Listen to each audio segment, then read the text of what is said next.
है दोस्तों, हम जो इंडियन एडमिटेशन का जो हमारा जो वीडियो सीरीज चल रहा था उसमें आज हम लोग देखने वाले नीति आयोग। ये नीति आयोग आपको कहाँ कहाँ मिल जाएगी टॉपिक? पॉलिटिकल साइंस में मिल जाएगी, पब्लिक एडमिनिस्ट्रेशन में चल जाएगी, इंडियन पॉलिटी यूपीएससी की तैयारी करें उसमें मिल जाएगी, या जो भी हमारे इम्पोर्टेंट एग्जामिनेशन होते हैं उसमें इससे क्वेश्चन आ सकते हैं। तो जैसा कि दोस्तों मैं आपको मालूम है कि हमारा जो पीडीएफ है ये हमारे एक्सपर्ट के द्वारा बनाया गया है और ये पीडीएफ आपको सब्सक्रिप्शन बॉक्स में मिल जाएंगे। तो हम लोग ये मेन रूप से जो हमारा एमए या ग्रेजुएशन के जो पॉलिटिकल साइंस के बच्चे हैं उनके लिए मैं ये वीडियो बना रहा हूँ। तो यहाँ पे हम जो हमारा नोट्स है उससे आप हार्ड कॉपी या सॉफ्ट कॉपी के रूप में पढ़ सकते हैं और या अपने एग्जाम को सफल बना सकते हैं। तो दोस्त, नीति आयोग के बारे में हम ये अच्छे से विस्तार से पढ़ाई करेंगे। इसमें क्या होता है, इसका इम्पोर्टेंट क्या है, हिस्टोरिकल बैकग्राउंड क्या है, फिर इसके कौन से सदस्य होते हैं, कैसे ये राज्य और केंद्र के शक्ति को और मजबूत करता है, ये सब हम देखते हैं। ठीक है, तो जैसे कि मतलब कि हमें मालूम है ये नीति आयोग एक इम्पोर्टेंट एजेंसी है और ये एजेंसी कुछ दिनों पहले बना है। इससे पहले प्लानिंग कमीशन मतलब कि हमारा था, वो उसको हटा के नीति आयोग हमारे अभी के मोदी गवर्नमेंट है वो लाते। ठीक है, तो ये देखिए जैसे जैसे क्या हुआ, हमारी आजादी हुई, हमारे देश परिवर्तन हुआ, वैसे वैसे कुछ एजेंसी को मॉडिफाई किया गया, कुछ एजेंसी के नाम बदले गए और कुछ एजेंसी को हटा के उसके बदले दूसरे एजेंसी लाते। जैसे इससे पहले जब हमारा देश आजाद हुआ था तो उस समय कौन था? प्लानिंग कमीशन था। वही प्लानिंग कमीशन को हम योजना आयोग कहते हैं हिंदी में। तो वही योजना आयोग को धीरे धीरे क्या किया गया, मॉडिफाई किया गया, बदलाव करते करते एक समय ऐसा आया कि योजना आयोग को खत्म करना पड़ा। उसके बदले पे नीति आयोग की स्थापना की जाती है। तो ये देखिए अब हम अपना चैप्टर स्टार्ट करते हैं। ये हमारा जो नीति आयोग कब क्यों बना, क्योंकि जैसे जैसे मॉडिफाई होते गया हमारा आर्थिक मजबूत होते गया हमारा देश, जिसमें क्या हुआ, केंद्र और जो राज्य के बीच में जो आर्थिक व्यवस्था थी उसमें टकराव होने लगी, उसमें कुछ लड़ाइयां देखने को मिली, कुछ नोकझोंक देखने को मिला केंद्र सरकार और राज्य सरकार के बीच में, बहुत सारे सरकारों के बीच में बहुत समय पर होता है। उसके बाद क्या हुआ, भारत सरकार ने हमारे जो योजना आयोग थे उसको हटाने का फैसला लिया। उसके बदले में हमारा नीति आयोग का गठन किया गया। ये घोषणा कब, 1 जनवरी 2015 में होता है। कब? 1 जनवरी 2015 में होता है। इसका पूरा नाम क्या है? नीति आयोग की शॉर्ट फॉर्म है। इसका मतलब होता है national institute of transforming India. मतलब नीति आयोग का फुल फॉर्म क्या हुआ? National institution of transforming India, ये होता है। उसके बाद अब देखते हैं इससे पहले क्या होता था। जो हमारा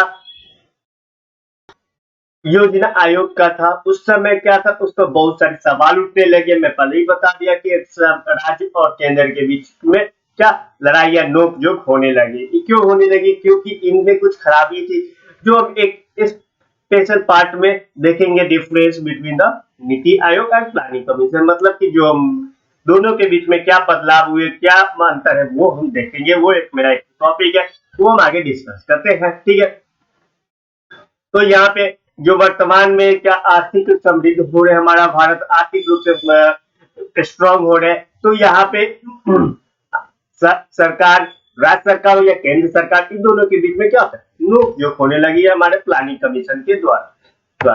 तो जिसके बाद हमें बार बार नोक झोंक के बचने के लिए हमारी जो गवर्नमेंट है वो प्लानिंग कमीशन को हटा देता है और उसके बदले में नीति आयोग का नया एक संगठन को संगठित करता है। इसमें भविष्य में भी क्या होता है, इसमें भी अगर प्रशासनिक कुछ अभाव या गलतियां हो तो उसको भी सही करने का प्रावधान है। तो इसके बाद क्या होता है, जो देखते हैं भारत सरकार जो इसके को भारत सरकार इस बदलाव को चाहते थे, आर्थिक समृद्धि बनाने के लिए चाहते थे। उसके बाद जो सरकार जो हेल्पर के रूप में जो हमारा कोई संगठन होना चाहिए वैसा चाहते थे। तो उसके बाद क्या किया, हमारा जो प्लानिंग कमीशन था उसको हटाकर नीति आयोग का संगठन किया गया। इसमें क्या होता है, राज्य और केंद्र के बीच में एक मजबूत संगठन जैसा बनता है, उसको बल मिलता है। जबकि प्लानिंग कमीशन में केंद्र और राज्य के बीच में वो नोकझोंक होती रहती है। देखते हैं क्यों होती रहती है, वो देख लेंगे दोस्तों। उसके बाद दूसरा, ये जनता केंद्र के लिए है, मतलब जनता को यहाँ पर मुख्य बिंदु में रखा गया, जनता की भलाई के लिए रखा गया। इसका जो अप्रोच होता है, बॉटम अप अप्रोच, वो क्या होता है वो भी हम देखेंगे। प्लानिंग कमीशन का क्या टॉप डाउन अप्रोच था, वो भी हम देखते हैं आगे चल के, ठीक है। ये हमारा जो आयोग था, मतलब कि हमारा जो ये आयोग प्लानिंग कमीशन था, वो लगभग क्या 65 ईयर पुराना था। जिसमें क्या 65 ईयर पहले इंडिया में और आज के इंडिया में कुछ फर्क है।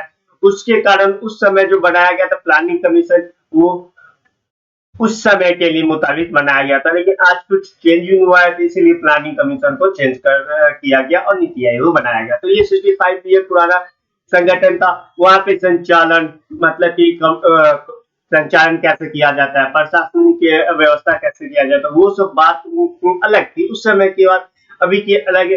जिसके कारण यहाँ पर कम्युनिकेशन या coordination between state and union अच्छे नहीं हो पाए, जिसके कारण वहां पे नोकझोंक होती रही। इसके कारण ही परिणाम स्वरूप क्या हुआ, ये प्लानिंग कमीशन को हटा दिया गया, ठीक है। ये जो प्लानिंग कमीशन को हटाने के लिए भिन्न भिन्न तरह तर्क दिए जाते, कमजोरियां गिनाए जाते प्लानिंग कमीशन की, ये नहीं हुआ वो नहीं हुआ, जिसके कारण इनको हटाना पड़ा। अब जो आर्थिक नियोजन, मतलब कि जो आर्थिक प्लान बनते हैं उसको एक अच्छे रूप से इम्प्लीमेंट कैसे हो, ये इसके लिए हमारा नीति आयोग करता है, ठीक है। प्लानिंग कमीशन को एक और बात बता दें, प्लानिंग कमीशन वो प्लान भी बनाता था और उसके बाद फंड भी रिलीज करता था, फंड डिस्ट्रीब्यूट भी करता था। तो अगर क्या करे, कोई आदमी अपना ही प्लान बनाए, अपना प्लान बनाए और उसी को क्या करते हैं इम्प्लीमेंट करे, वो उसी को उसी पर काम करे, तो उनको नहीं पता चलता कि इस प्लान में क्या खामियां है। लेकिन वही क्या होता है कि मुझे ये काम करना है, कुछ मुझे ये वीडियो बनाना है, ठीक है, वीडियो बनाना है, तो उसको अगर नोट्स कोई और आदमी देता है, वो एक्सपर्ट, वो नोट्स को फिर हम देखेंगे, तो उसमें जो खामियां होगी वो हम बताएंगे कि नहीं नहीं ये खामियां है, इसको हम हटा सकते हैं, ठीक है। तो ऐसा हम कर सकते हैं। लेकिन क्या होता है, अगर हम ही वीडियो बनाए, हम ही बनाया, सब कुछ हम ही करें, तो मेरा जो आइडिया है वो क्या हमको पता ही नहीं चलेगा कि वो आइडिया में क्या खराबी है। तो वैसे ही होता था नीति आयोग के साथ, तो प्लानिंग कमीशन के साथ, वो ही प्लान बनाता था, वही सब कुछ करता था, ठीक है। लेकिन नीति आयोग में क्या होता है, यहाँ पे कुछ बदलाव होती है। अब नीति आयोग का जो कंपोजिशन है, जो संरचना है, उसके बारे में देख लेते हैं, ठीक है। नीति आयोग के अध्यक्ष कौन होता है, हमारे जो प्राइम मिनिस्टर होते हैं, मुख्य प्रधानमंत्री होते हैं। उप अध्यक्ष कौन होते हैं, जो हमारे प्रधानमंत्री के द्वारा चुना जाता है, प्रधानमंत्री के द्वारा ही चुना जाता है। उसके बाद जो संचालन परिषद में जो सभी राज्य के मुख्यमंत्री और केंद्र शासित प्रदेश के उपराज्यपाल, मतलब कि सभी राज्य के मुख्यमंत्री होते हैं। यही देखिए, प्लानिंग कमीशन में कोई भी राज्य का मुख्यमंत्री नहीं होता था, होता भी था तो वो पीएम की सिफारिश में होता था। यहाँ पे क्या सभी राज्य के मुख्यमंत्री का होना अनिवार्य है, और जो यूटी है उसके जो उपराज्यपाल होंगे वो होना अनिवार्य है। फिर उसके बाद जो क्षेत्रीय परिषद होते हैं, जो विशेष क्षेत्र के जो संबंधी के जो व्यक्ति होते हैं, और मतलब कि जो मतलब एक्सपर्ट होते हैं। उसके बाद प्रधानमंत्री और उनके द्वारा जो नियमित व्यक्ति, जो मुख्यमंत्री या राज्यपाल के बैठक में अध्यक्षता कर सकते हैं। मतलब कि प्रधानमंत्री अगर इन की सब्सेंट है या तो उनको कोई जरूरी कारण, तो उसमें क्या करते हैं, जो राज्यपाल हो गए, उपराज्यपाल हो गए, या जो हमारे मुख्यमंत्री, उनको भी अध्यक्षता करने का मौका मिल सकता है। उसके बाद जो सदस्य होते हैं, वो क्या बारी बारी से अपने पैदान पर आने पर वो बनते हैं। फिर तदेन सदस्य होते जो प्रधानमंत्री वही नियुक्ति करता है, किसका, जो केंद्रीय मंत्री का होता है, उसमें तो 4 सदस्य होते हैं केंद्रीय मंत्रिमंडल में से 4 सदस्य को नियुक्ति करते प्रधानमंत्री। मतलब केंद्रीय कोई मंत्रिमंडल है, उसी में से किसी की 4 आदमी का नियुक्ति करेगा। और इसका सीईओ क्यों होते हैं, भारत सरकार का जो सचिव होते हैं, जो प्रधानमंत्री के द्वारा एक सुनिश्चित काल के लिए, निश्चय काल के लिए उनकी नियुक्ति किए जाते हैं। सीईओ मतलब मुख्य कार्यकारी अधिकारी ये होते हैं। और विशेष निमंत्रण मतलब कि जो भी प्रधानमंत्री के कोई भी एजेंसी को, कोई भी आदमी को जो एक्सपर्ट हो अपने फील्ड में, उसको बुलाने की जरूरत पड़ती है।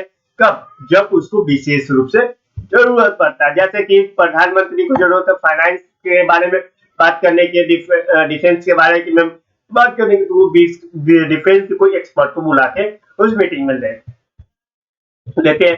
ठीक है, उसके बाद अब जो हमारा नीति आयोग है, उसके जो महत्वपूर्ण दो हब होते हैं, जो महत्वपूर्ण 2 हब होते हैं। पहला का महत्वपूर्ण 2 हब होते हैं जो टीम इंडिया हब, जो राज्य और केंद्र के बीच में ट्रांसफॉर्मेसी का मतलब कि एक अच्छा कोऑर्डिनेशन का काम करता है। मतलब टीम इंडिया हब जो होता है क्या, एक ट्रांसफॉर्मेशन, ट्रांसपेरेंसी, कोऑर्डिनेशन का काम करता है, केंद्र और राज्य के बीच में काम करता है। फिर दूसरा जो नॉलेज एंड इनोवेशन हब होता है, वो क्या करता है, उनके पास अच्छा खासा नॉलेज होता है कि वो प्लान कैसे बनाए, कैसे एग्जीक्यूट कराए, कैसे प्लान को ग्राउंड लेवल पर लेके आए। तो उनको थिंक टैंक के भारी काम करने को मौका मिलता है। मतलब वो पूरा प्लान को एक स्ट्रक्चर देता है। ठीक है, इसके बाद जो हमारे नीति आयोग होते हैं, उनके 3 तरीके के दस्तावेज होते हैं, मतलब 3 तरीके के प्लान होते हैं।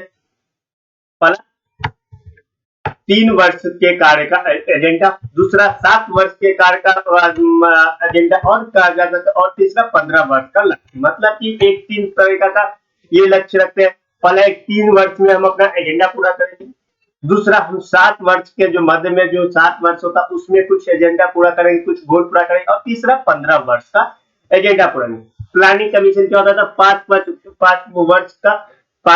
वर्ष का होता था, लेकिन यहाँ पे क्या हो रहा है, 3, 7, 15 वर्ष का वो गोल तैयार करते हैं, उस गोल पर काम करते हैं। जैसे कि कोई गोल हुआ, कोई छोटा सेक्टर है, जरूरत है, उसको 3 वर्ष में रखते हैं। जैसे कि हमको क्या सोलर एनर्जी अभी चाहिए, मतलब कि मानते हैं सोलर एनर्जी चाहिए, तो गवर्नमेंट क्या करेगी, बोलेगा कि हमको कोई एक राज्य ले लेते हैं, जैसे कि हम ले लेते हैं यूपी में सभी भी क्या कहेगी कि कोई यूपी का एक विशेष जिला होगा, उस जिला में जितना भी एनर्जी है वो सोलर एनर्जी से आना चाहिए। तो ये क्या एक छोटा सा गोल हो गया। तो वो क्या करेंगे, 3 साल का ये टाइम फ्रेम बनाएंगे कि जैसे कि प्रयागराज हो गया, प्रयागराज जो जिला है उसमें क्या किया जाए कि पूरे घर जितना भी बिजली हो वो क्या सोलर एनर्जी से चले, सौर ऊर्जा से चले। तो वो क्या करेंगे, 3 साल के अंदर ये प्लान बनाएंगे कि 3 साल के अंदर हमको सौर ऊर्जा से चलाना है। फिर वैसे ही क्या कुछ बड़ा हो गया तो 7 साल के बीच में करेंगे। जैसे कि हमको जैसे कि कोई योजना आता है कि सभी लोगों को पक्का मकान हो, तो इसमें क्या बहुत अच्छा खासा टाइम लगेगा 7 साल में। तो क्या करेंगे हम लोग, 7 साल में वो पूरा मकान, पक्का मकान पूरे इंडिया में हो जाना चाहिए। तो ये एजेंडा बनाते हैं 7 साल में। वैसे ही 15 साल में क्या कि हम सोलर एनर्जी का लिए, तो 15 हमारा लक्ष्य क्या, 15 साल में भारत का सभी सेक्टर, जैसे इंडस्ट्रियल सेक्टर है वो क्या मतलब कि इंडस्ट्रियल सेक्टर या जो छोड़ देते हैं, घरेलू जो बिजली है वो क्या सिर्फ सोलर एनर्जी से। तो 15 साल अच्छा खासा टाइम है। तो क्या करेंगे, 15 साल में सभी लोगों के घर के ऊपर क्या करेंगे, सोलर प्लेट लगा देंगे, जिसके कारण वो वहां से अपना खुद वो इलेक्ट्रिसिटी जनरेट करेगा और इलेक्ट्रिसिटी को खुद वो यूज करेगा। तो ऐसा करके वो प्लान बना सकते हैं, जो प्लान को अच्छा रूप से वो इम्प्लीमेंट करते हैं। ठीक है, उसके बाद अब यहाँ पे उद्देश्य और इसका जो नीति आयोग का उद्देश्य क्या है वो हम देख लेते हैं। तो ये जो प्राथमिक इसका उद्देश्य है कि जन केंद्रित होना चाहिए, जनता के लिए बनाया जाना चाहिए, सकर्मित होना चाहिए, सहभागी होना चाहिए, और विकास की समृद्धि को आस पास घूमता रहना चाहिए। मतलब विकास इसके लिए मुख्य उद्देश्य होता है, विकास ही इसके लिए सब कुछ होता है। ठीक है, तो ये अपने लिए विकास के लिए, देश के विकास के लिए क्या हम करेगा, तैयारी करेगा। तो ये राज्य के मुख्यमंत्री और केंद्र के जो मंत्रिमंडल होते हैं, मतलब कि जो प्राइम मिनिस्टर होते हैं, ये सब देख सकते थे। और जो हमारे यूटी के वो राज्यपाल या प्रशासनिक जो स्थान को दिया जाए, मतलब कि जो एडमिनिस्ट्रेटर भी होते हैं वो, या जो राज्यपाल उपराज्यपाल होते हैं वो, ये सबको दिया जाता है कि ये सब ये मीटिंग में हो।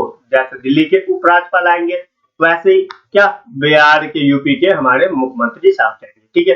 वो सब ये मीटिंग में जाते हैं और आर्थिक रूप से सभी राज्य की भागीदारी को यहाँ पर सुनिश्चित किया जाता है। सभी राज्य की भागीदारी को सेम रूप से देखा जाता है, सुनिश्चित किया जाता है कि सभी राज्य के सभी को अच्छे से मिले। उसके बाद जो निजी क्षेत्र जिसको विशेष करके जो शामिल किया जाता है, मतलब कि कोई इम्पोर्टेंट एजेंटली जो क्षेत्र है उसमें शामिल किया जाता है। उसके बाद उसको संकल्प के रूप में बनाया जाता है, उसको पूरा करने की मंजूरी दी जाती है उसी समय।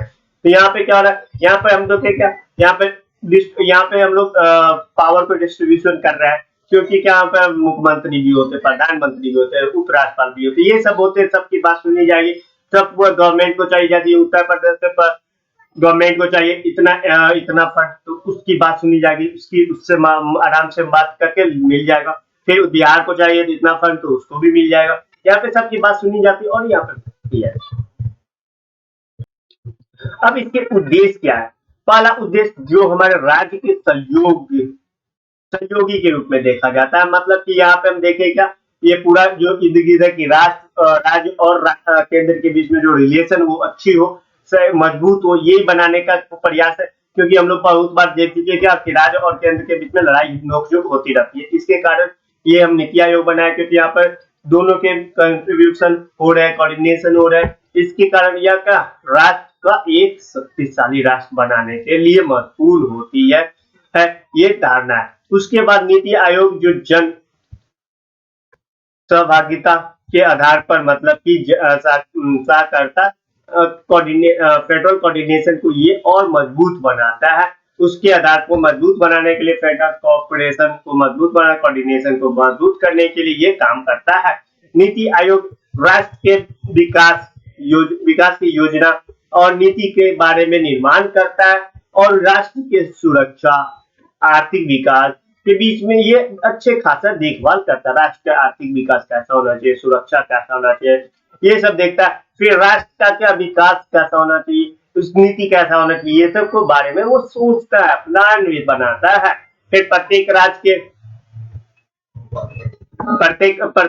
के जो प्रत्येक लोगों को आर्थिक, सामाजिक का ध्यान रखा जाता है कि कोई भी राज्य के कोई भी लोगों को, कोई भी समाज को उसके बारे में बुराई ना हो, उसका अहित न हो, उसकी हित हो, उसके लाभ को अच्छी तरह देखा जाए। तो मतलब यहाँ पे सभी लोगों को एक समान रूप से देखा जाता है और प्रत्येक राज्य, प्रत्येक वर्ग के मतलब लक्ष्य को देखा जाता है, प्रत्येक वर्ग को अच्छे से लाभ मिले, ये वो चाहते हैं। ठीक है। नीति आयोग क्या देखे, नीति आयोग हमारा 3 साल का जो प्लान देखे थे वो शॉर्ट टर्म गोल होता है, फिर लॉन्ग टर्म भी 15 साल का होता है। ये दोनों शॉर्ट टर्म और लॉन्ग टर्म दोनों गोल को वो देखते हैं, वो दोनों गोल को बनाते हैं। दोनों गोल के स्टेट का या जो सेंट्रल का गोल हो वो 3 साल में भी एक्सिक्यूट कराते हैं और 15 साल में भी एक्सिक्यूट कराते हैं, जो आराम से बनाते हैं। ठीक है। उसके बाद वो क्या शॉर्ट टर्म लॉन्ग टर्म दोनों गोल को देखते हैं। उसके बाद निजी क्षेत्र में जो विशेषकर जो सदस्य को, मतलब कि जो निजी क्षेत्र में भी कोई अगर चाहेगा स्टेट की हमको प्राइवेट सेक्टर में भी इसके लिए ढांचा बनाया है या जो योजना बनाया, तो वो नीति आयोग प्राइवेट सेक्टर में भी बना सकते हैं या निजी काम के लिए भी बना सकते हैं जो हमारे स्टेट के होते हैं। ठीक है। तो ये सब कभी कर सकते हैं। अच्छा, अब हम आपको बताए थे क्या नीति आयोग और आयोग के बीच में क्या डिफरेंस है। तो नीति आयोग एक सिर्फ थिंक टैंक का मतलब कि वो सिर्फ को मतलब प्रोग्राम बनाने के बात करता है, प्रोग्राम ऐसे ऐसे बनना चाहिए ये बात करता है। लेकिन क्या होता है इसके साथ, वो थिंक टैंक है वो इम्प्लीमेंट नहीं कराता, उसके पास फाइनेंशियल पावर नहीं होता था, ये रुपया की बात नहीं करता, तो वो प्लान बना के दे देता है गवर्नमेंट को, मुख्यमंत्री को, प्रधानमंत्री को बता देता है ऐसे ऐसे प्लान होना चाहिए, तो ऐसे ऐसे हमारा एक्सिक्यूट होगा, तो ऐसे ऐसे हमारा डेवलपमेंट। लेकिन क्या होता था, नीति आयोग क्या एक सामाजिक मतलब कॉन्स्टिट्यूशनल बॉडी की तरह काम करता था, मतलब कि कॉन्स्टिट्यूशनल में वही क्या कॉन्स्टिट्यूशन में क्या करता था, उसको प्लान भी बनाता था, फिर उसके बाद एक्सिक्यूट भी कराता था, फाइनेंशियल पावर भी था, इसीलिए क्या करता था वो, उसके पास एक ही बॉडी के पास सब कुछ पावर था, इसीलिए वो थोड़ा ज्यादा ही काम कर लेता था, ठीक है, जिसके कारण क्या होता था, राज का वहां पे हित नहीं होता था। फिर उसके बाद ये जो सदस्य जो व्यापक विशेष बल देते हैं, मतलब विशेष मतलब ये जो सदस्य है वो एक अपना विशेष बल को देते हैं, मतलब वो सब अपने अपने फील्ड के एक्सपर्ट हुआ करते थे, वो करते हैं। लेकिन क्या ये समिति का विशेषता पर निर्भर नहीं होता, मतलब ये समिति प्लान बना दिया, वो एक्सपर्ट है कि नहीं है वो नहीं मालूम, प्लान बना दिया बस, वो जो प्लान है उसको एग्जीक्यूट कर देना, कैसे भी एग्जीक्यूट कर देना। लेकिन यहाँ पे क्या, वो जो प्लान बनाते हैं उसको एग्जीक्यूट पर बल देते हैं, कैसे उसको इम्प्लीमेंट किया जाए, कैसे उसको ग्राउंड लेवल पर लाया जाए, इस पर बल देते हैं, ठीक है। यहाँ पे जो हमारे जो केवल राज्य के जो मंत्री होते हैं, जो मुख्यमंत्री होते हैं, वो यहाँ पे भागीदारी लेते हैं, वो यहाँ पे पार्टिसिपेट करते हैं, हमारे मीटिंग में पार्टिसिपेट करते हैं। लेकिन ये जो हमारे वार्षिक योजना होता था, जो हमारा प्लानिंग कमीशन का, इसमें कोई भागीदारी नहीं होता था हमारे मुख्यमंत्री का, राज्य का कोई भागीदारी नहीं होता था। प्रधानमंत्री जो करते थे कर देते थे, ठीक है, उसके जो मेंबर करते थे करते, जहाँ पर राज्य के बारे में नहीं सोचा जाता था, उनके बारे में कुछ राज्य के लोग बोल भी नहीं सकते, सोचा जाता था, मतलब जो उनको अच्छा लगता था, राज्य को के लिए अच्छा लगता था, उसके बारे में सोचा, राज्य के मुख्यमंत्री से पूछा नहीं जाता था, ठीक है। उसके बाद हमारे जो प्रधानमंत्री है, जो सीईओ का क्या करेंगे, नियुक्ति करेंगे, एक सचिव, जो हमारे प्रधानमंत्री को एक सीईओ का नियुक्ति करते हैं। और लेकिन क्या होता है, ये हमारा नीति आयोग होता है, लेकिन जो हमारा सचिव यहाँ पे कोई सचिव जो सामान्य प्रक्रिया या मध्य में नियुक्ति नहीं की जाती थी, मतलब यहाँ पे कोई नियुक्ति नहीं होता था, ऐसा सचिव नहीं होता था हमारे प्लानिंग कमीशन में। उसके बाद यहाँ पे जो बॉटम टू अप अप्रोच है, और यहाँ पे टॉप डाउन अप्रोच है। बॉटम टॉप अप्रोच और बॉटम अप अप्रोच क्या होता है, ये हम देख लेते हैं। देखिए क्या होता है, जैसे कि हमारे पहले हम चलते हैं टॉप डाउन अप्रोच, मतलब टॉप डाउन अप्रोच मतलब जो हमारा प्लानिंग कमीशन था, वो क्या आता था, जैसे प्लानिंग कमीशन का जो ऑफिसर होता था, एक ऑफिस में बैठ जाता था, उनके पास कुछ डाटा होती थी। जैसे कि हम एग्जाम्पल लेते बिहार, बिहार में मानते हैं क्या, कि बिहार में और रेलवे लाइन चाहिए, रेलवे लाइन चाहिए, बिहार में रेलवे लाइन और चाहिए। तो क्या होता है, टॉप डाउन अप्रोच में क्या होता है, जो प्लानिंग कमीशन का जो आदमी बैठा था, ऑफिसर बैठता था, वो क्या करेगा, डाटा कलेक्ट करेगा, रिकॉर्ड कलेक्ट करेगा, और क्या करेगा, एक बिना मतलब में कोई भी रेलवे लाइन बना देगा। जैसे कि यहाँ से मानते हैं क्या, हमें एक साउथ से नॉर्थ कॉरिडोर बनाना है बिहार के लिए, मतलब कि जो बिहार बॉर्डर है उससे लेके हमको जो हमारा झारखंड का बॉर्डर, वहां तक एक रेलवे लाइन बनाना है, ठीक है। तो वो रेलवे लाइन बनाना है, तो वो क्या करते हैं, वो रूम में बैठ के सिर्फ डाटा कलेक्ट किया और सीधे एक लाइन खींच के बिहार के मैप पे एक लाइन खींच देंगे, बोलेंगे ये साउथ से लेके नॉर्थ तक ले रेलवे लाइन हो गया। अब इस लाइन जो खींचे, वो एक लाइन खींचे है, तो उसमें कोई जरूरी नहीं है कि उसमें कोई अच्छा शहर पकड़ा है, अच्छा गांव पकड़ा है, या मतलब कि वो ऐसा भी हो सकता है कि उसमें मात्र 40% ही गांव अच्छा, मतलब गांव या शहर उस लेवल लाइन से कनेक्ट होंगे। लेकिन क्या होगा, उनको तो मालूम नहीं, डाटा देख के सीधे लाइन खींच दी बिहार के मैप पे, बोले कि यही लाइन हो, ठीक है। ये क्या हुआ, टॉप डाउन हो गया, मतलब ऊपर से नीचे तक आदेश आता है, वैसी पर काम होता है। लेकिन अब क्या हो, बॉटम अप अप्रोच क्या होता है, देखिए वही हम प्लान लेते हैं, या बिहार में हम रेलवे लाइन बनाना, जो नेपाल बॉर्डर से लेके झारखंड बॉर्डर तक हमको वो लाइन कनेक्ट है।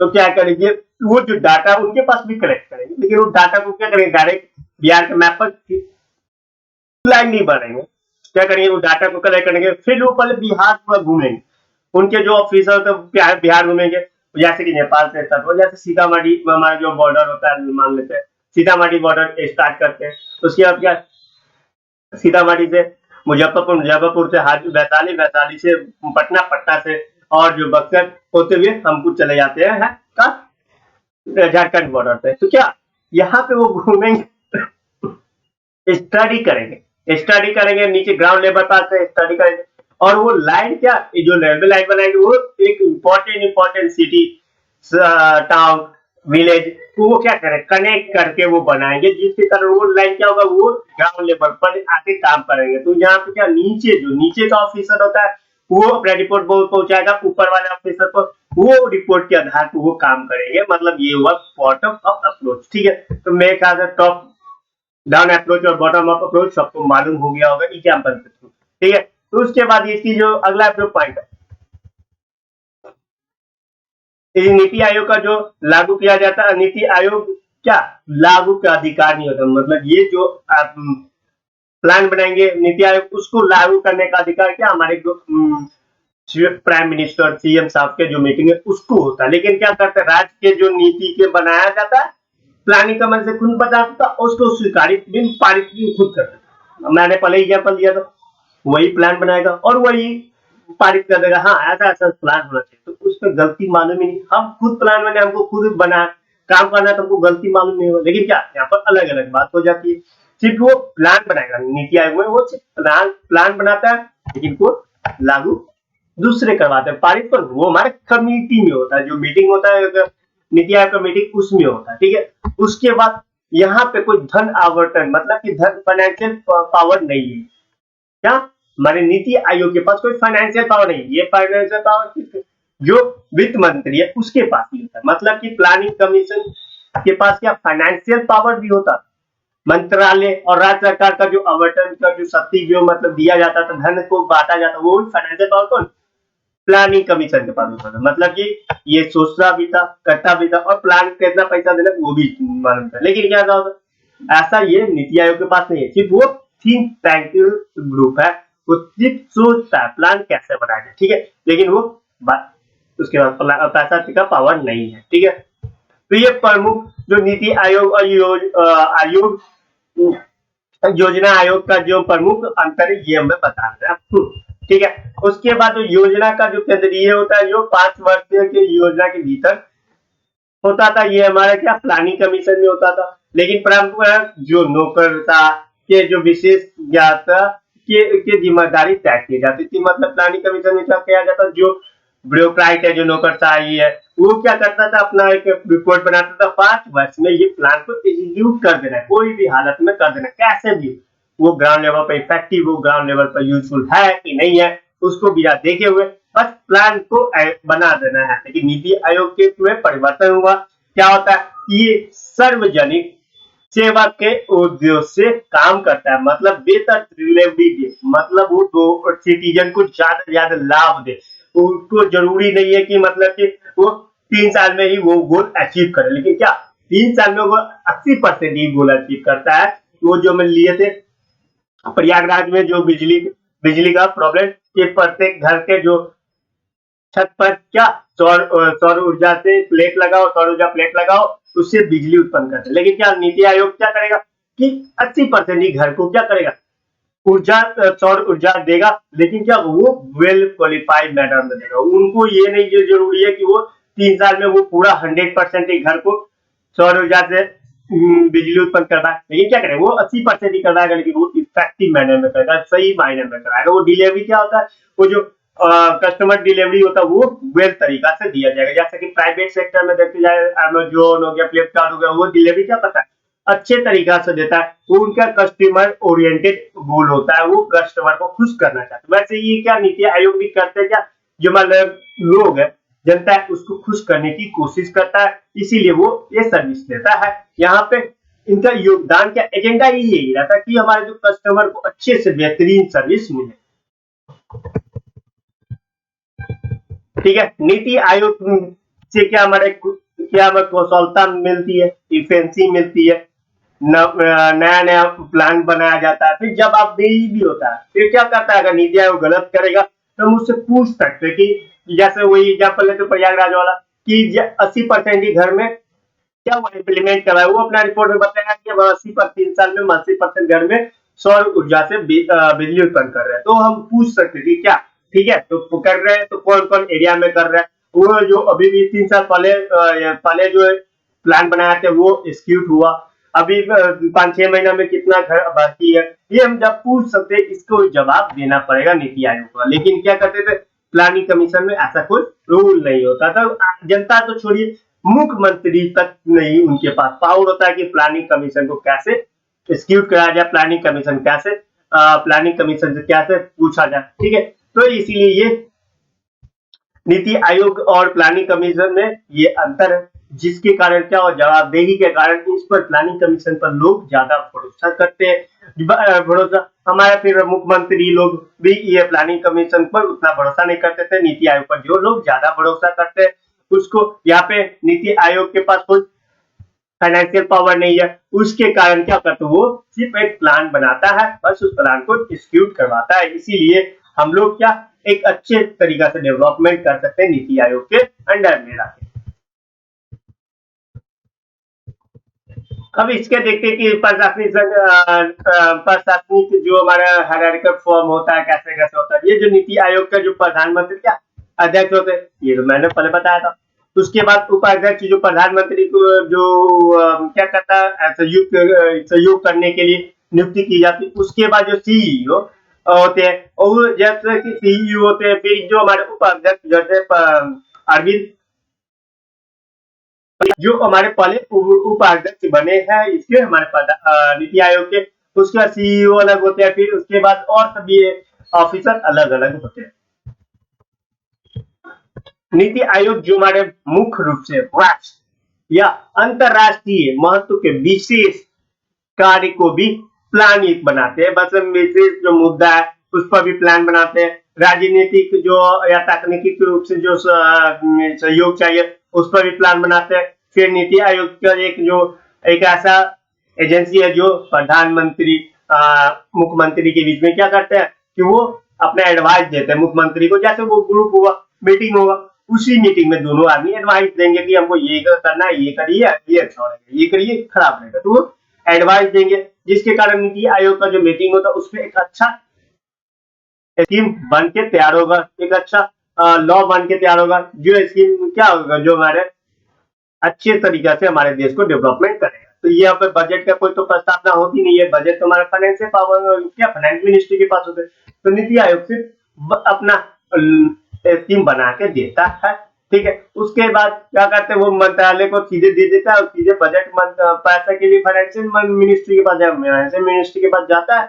वहां पे जाके ये अपना पैसा लेगा, वो जो स्कीम का पैसा लेगा और उसके बाद काम होगा। क्योंकि देश में क्या जो राज्य का जब आर्थिक आवश्यकता है अलग अलग है। जैसे हम बताते क्या बिहार एक बहुत पिछड़ा राज्य होगा, उड़ीसा एक पिछड़ा राज्य है, तो वहां पे क्या होगा पैसा ज्यादा इंपॉर्टेंट है, वहाँ टैक्स कलेक्शन कम होता है, वहां पे ज्यादा इंपॉर्टेंट है। महाराष्ट्र गुजरात में ज्यादा टैक्स कलेक्शन होता है, दिल्ली में ज्यादा टैक्स कलेक्शन होता है। तो वहाँ दिल्ली की जो गवर्नमेंट है उसको ज्यादा टैक्स नहीं चाहिए, मतलब पैसा नहीं चाहिए। लेकिन जो हमारा जो बिहार उड़ीसा ये सब गवर्नमेंट है उसको ज्यादा पैसा जाएगा क्योंकि टैक्स उनके पास तो अपना होता नहीं ज्यादा। तो इसीलिए क्या गवर्नमेंट से वो ज्यादा बात करते हैं कि हमको ज्यादा पैसा दीजिए। तो गवर्नमेंट में भी क्या करते हैं प्रधानमंत्री जी इसी बैठक में वो सबको अलग अलग फाइनेंशियल वितरण कर दिया जाता, पैसा वितरण कर दिया जाता कि ठीक है ये कार्य करो, हम उनको इतना पैसा देंगे, ठीक है। प्रत्येक राज्य के यहाँ पे आवश्यकता के अनुसार वहां पे नीति बनाई जाती है। जैसे कि अब क्या होता था प्लानिंग कमीशन क्या करता था, एक ही नीति सब राज्य पर थोप दिया जाता। जैसे कि हम मानते बिहार और महाराष्ट्र का एक एग्जाम्पल है। बिहार क्या एक पिछड़ा राज्य, महाराष्ट्र एक बहुत आगे आगे वाला राज्य है। महाराष्ट्र में की जैसे जरूरत है क्या लोगों को जरूरत है, महाराष्ट्र के लोगों को जरूरत है मकान की नहीं है, वहां मानते हैं कि सभी लोग के पास मकान हो गया, उसकी मकान की जरूरत नहीं है। तो क्या उनको अच्छा लिविंग स्टैंडर्ड दे, उनको अच्छा से हेल्थ फैसिलिटी दे, अच्छा से खाना दे, ये जरूरत है। लेकिन क्या अभी बिहार में मानते हैं कि बिहार में भी सभी लोग के पास मकान नहीं है। तो क्या अगर वही लॉ वही स्कीम जो महाराष्ट्र की गवर्नमेंट को कि सभी लोग को अच्छा हेल्थ फैसिलिटी दे, अच्छा एजुकेशन दे, अच्छा खाना दे पड़े, लेकिन अभी तो रहने के लिए घर ही नहीं है, तो वो क्या वो स्कीम बिहार पर लाया जाएगा तो क्या होगा बिहार पर नहीं हो पाएगा, नहीं होगा। लेकिन क्या कर यही जो बिहार का स्कीम है कि सभी लोग को अच्छा से मकान दे, तो वो स्कीम अगर महाराष्ट्र में लागू करते हैं तो क्या होगा महाराष्ट्र में तो पहले ही सब के पास अच्छा मकान है, तो फंड क्या होगा बेकार हो जाएगा।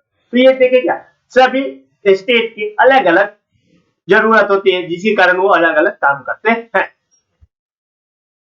नीति आयोग के ये अलग अलग जो प्लान बनाने हैं उस पे क्या होता है बहुत सारा जोर दिया जाता है, जिसके कारण केंद्र और राज्य के जो संबंध है वो मजबूत होते हैं यहाँ पे। क्योंकि जो अलग अलग सभी अलग अलग देखते हैं, अलग अलग जो जरूरत है उसको पूरा करते हैं, तो यहाँ पर मजबूत सकता है।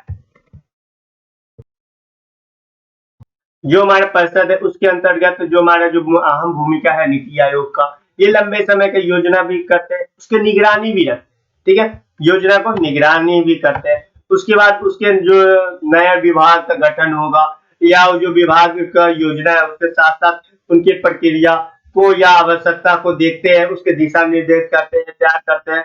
इसीलिए ये बहुत सारे जो स्थान है उससे भी ये जुड़े रहते हैं, मतलब कि बहुत सारे स्थान इसको हेल्प करते हैं। उसके बाद ये एजेंसी जो जन हित के लिए जनता को ज्यादा से ज्यादा लाभ पहुंचाए, इसके लिए ये काम करता है। वर्तमान में ये जो समस्या आवश्यकता है उसके निर्धारित करते हुए ये अपना क्या करता है, भविष्य में उसका प्लान बनाता है। जैसे कि हम लोग अभी एग्जाम्पल ये बिहार के में क्या सभी लोगों को पक्का मकान चाहिए, तो वो लोग कहेंगे क्या 2025 तक सभी लोग को पक्का मकान मुहैया कराए। इसलिए कोई हम 3 साल के लिए एक एजेंडा तैयार बनना करते, एक गोल तैयार करते हैं, ठीक है। तो उसके बाद करेगा, फिर वो अपना उसी प्रोग्राम को जब इम्प्लीमेंट करेगा तो वो देखभाल करेगा, तो उसके बाद देखभाल करके आगे बढ़ाएगा। उसके बाद जो हमारा वर्तमान में के साथ साथ जो भविष्य का जो मतलब कि आर्थिक तंगी है उसको भी देखभाल करेगा।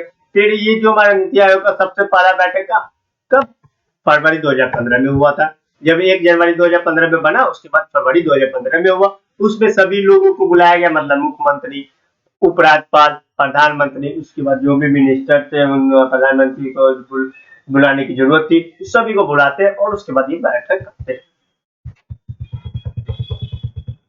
अब नीति आयोग के द्वारा महत्वपूर्ण कार्य को देख लेते हैं। नीति आयोग के द्वारा महत्वपूर्ण कार्य का, जैसे कि जो महत्वपूर्ण निवेशक मतलब कि जो भी इंडस्ट्री है, गवर्नमेंट का इंडस्ट्री ले लेते, उस पर कितना निवेश किया जाए उसको भी देखते हैं। उसके बाद उसके जो प्रक्रिया होते हैं, वो जो कैसे गवर्नमेंट का वो इंडस्ट्री चल रहा है, तो उसके बाद भी देखते। जैसे मेडिकल काउंसिल ऑफ इंडिया, ये जो मेडिकल काउंसिल ऑफ इंडिया क्या मेडिकल लाइन को पूरा देखता है, उसके बारे में भी ये देखेंगे क्या, इसके बारे में भी ये नीति बनाएंगे, इसके बारे में क्या परिवर्तन होगा उसके बारे में भी वो केंद्र सरकार को सिफारिश करेगा, ये परिवर्तन की जरूरत है, आप ऐसा कर सकते हैं, ठीक है, ये सिफारिश करेगा। फिर जो राष्ट्रीय विमान नीति है, मतलब कि जैसे कि और मतलब इंडियन एयरलाइन है, उसके बारे में वो देखेंगे। फिर नई ऊर्जा नीति पर मतलब सभी जगह पर जानकारी देंगे। जैसे कि ई कॉमर्स अभी सबसे अच्छा इंपॉर्टेंट टॉपिक है, ई कॉमर्स। क्या ई कॉमर्स जो हो रहा है उसके बारे में राजनीतिक कार को सलाह देंगे कि ऐसे ऐसे राजनीतिक बनाया जाए, ऐसे ऐसे नियम बनाया जाए, ऐसे ऐसे कानून बनाया जाए, जिसके कारण वो आराम से वो इसको अच्छा से बेनिफिट करके हमारे जो नागरिक है उसको अच्छा से लाभ मिल सके, इसके लिए भी वो काम करते हैं।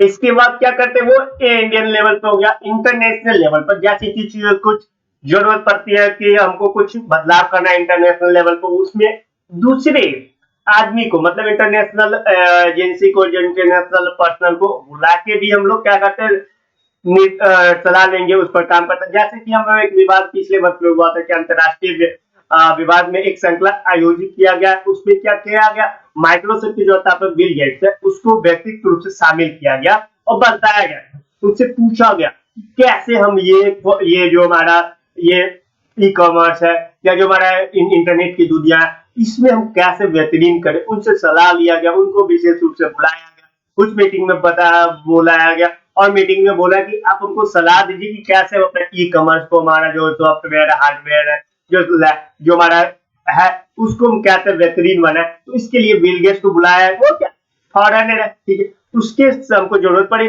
उनको बुलाया गया, बुला के उनसे हम ज्यादा जितना बेनिफिट लेना चाहे वो ले आया नीचे हमारा, बहुत सारे ऐसे ही है। उसके बाद जो सौर ऊर्जा जो उद्देश्य 2047 है, मतलब कि हमारा जो एक सौर ऊर्जा उद्देश्य है कि हम पूरे इंडिया में सौर ऊर्जा का अच्छे से इम्प्लीमेंट करेंगे जब समाज जो 100 साल हो जाएगा भारत की आजादी के। तो ये क्या लॉन्ग टर्म गोल है, उसके लिए बहुत सारे सौर ऊर्जा एक्सपर्ट को बुलाते हैं, बहुत सारे एजेंसी को बुलाते हैं कि सौर ऊर्जा को हम कैसे बेहतरीन करें, कैसे हम इजिली एफोर्डेबल करें, कैसे हम इजिली सब लोग को दे पाए, ये ऐसा बात करते हैं। उसके बाद नीति आयोग के पास ये भी पावर होता है कि कुछ राज्यों के पुराने, मतलब कि पुराने कानून जो समाप्त कर सकते हैं, जैसे भूमि का पट्टा पट्टा कानून हो गया, या जो कृषि के बारे में हो गया, गुणवत्ता के परिवर्तन के लिए कुछ कानून, तो क्या करता है नीति आयोग राज्य सरकार को भी देते हैं, सोल्यूशन देते हैं, एडवाइस देते हैं, क्या ये कानून पूरा आउटडेटेड हो गया, खराब हो गया हुआ है, इसको हटाने में पड़ी, अच्छा है। तो वहाँ पे वो लोग राज्य सरकार उनकी बात मानते हैं और अच्छा लगता है राज्य सरकार को, तो बात मानते हैं और वो कानून को हटा देते हैं। ठीक है, ये राज्य सरकार के लिए भी काम करते हैं। फिर उसके बाद जो संयुक्त राष्ट्र बनाने के लिए, संयुक्त पावरफुल इंडिया बनाने के लिए वो काम करते हैं, वो अच्छे से डेवलपमेंट करते हैं। वो उनका जो मूल उद्देश्य क्या होता है, इंडिया का डेवलपमेंट होना है, इंडिया के प्रत्येक लोगों को अच्छे से लाभ मिलना, अच्छे इंडिया का सभी लोग अच्छे से रहे, इनका मुख्य उद्देश्य रहता है। इसीलिए नीति आयोग जो राष्ट्रीय स्तर पर भी अपना भागीदारी का काम करते हैं, राष्ट्रीय विकास को वो प्राथमिकता देते हैं और उसके बाद सभी क्षेत्र में वो अपना विकास का काम करते हैं। उसके लिए वो राष्ट्रीय एजेंडा क्या एक बनाता है, राष्ट्रीय एजेंडा वो तैयार करते हैं, वही एजेंडा पूरा वो काम करते हैं। राष्ट्रीय एजेंडा बनाने के बाद वो उसके साथ साथ क्या करते हैं, वो शिक्षा, हमारे नीति में हमारे जो रिसोर्सेज है उसको एस्टेब्लिश करवाना, उसके बाद जो हमारे अच्छे लोग हैं, जो स्कॉलरशिप है वैसा कुछ योजना लाना, इसके बाद मेडिकल काउंसिल ऑफ इंडिया, उसके साथ जो और एजेंसी जुड़े हुए उन सब के बीच में भी संगठन को और मजबूत बनाते, मतलब मेडिकल काउंसिल ऑफ इंडिया हो गया या और उसके जो एजेंसी हो गया, उसके बीच में क्या करते, कोऑर्डिनेटर का काम करते, मिलिट्री का काम करते, दोनों का आराम से पास लेके आते, दोनों के बीच में कोई अगर झगड़ा हो गया, कोई बात पर विवाद हो गया, तो उसको भी सॉर्ट आउट करके आराम से पूरे दोनों को अच्छा से मिला के काम करवाते हैं, जिसके कारण क्या होता है कि दोनों अच्छा तरीका से बेहतरीन काम करेगा। उसके बाद अतिरिक्त में क्या, जो हमारे विश्व स्तर पर जो हमारा जो स्थिति है भारत, उसको भी अच्छे से संभालते हैं, उसको भी देखभाल करते हैं। उसके बाद जो और सभी काम है, शिक्षा नीति या जो हमारा राजनीति या जो हमारा रक्षा नीति, ये सब नीति बना के वे सब तैयार करते हैं और उसके बाद वो एग्जीक्यूट भी करवाते हैं। इस प्रयास से ही जो राष्ट्रीय और जो अंतरराष्ट्रीय लेवल पर हमारा जो भारत का छवि है वो अच्छा होगा, जो डेवलपमेंट होगा, इसी के लिए वो पूरा काम करते हैं। ठीक है दोस्तों, तो मेरे ख्याल से ये नीति आयोग का चैप्टर यहीं पर खत्म करते हैं, क्योंकि ये चैप्टर बहुत अच्छा चैप्टर है, अभी के दिनों में बहुत अच्छी तरीका से मिल जाएगा आपको नीति आयोग। और ये चैप्टर को आप अच्छा से देखिएगा कि अभी बहुत सारी एग्जामिनेशन में नीति आयोग से क्वेश्चन आ रही है, जो आपको हेल्प करेगी ये चैप्टर आपको अच्छे से क्वालिफाई करने के लिए, अच्छे मार्क्स लाने के लिए। ठीक है दोस्तों, मैं फिर से बता दे रहा हूँ, ये जो हमारा पीडीएफ है वो सबस्क्रिप्शन बॉक्स में मिल जाएगा। ये पीडीएफ हमारे जो एक्सपर्ट के द्वारा बनाया जाते हैं और ये मिल जाएगा, उसको आप आराम से डाउनलोड कर लीजिएगा और पढ़िएगा। ठीक है दोस्तों, इसी प्रकार मेरा चैप्टर ये खत्म होता है, फिर मिलेंगे दोस्तों, वंदे मातरम, जय हिंद।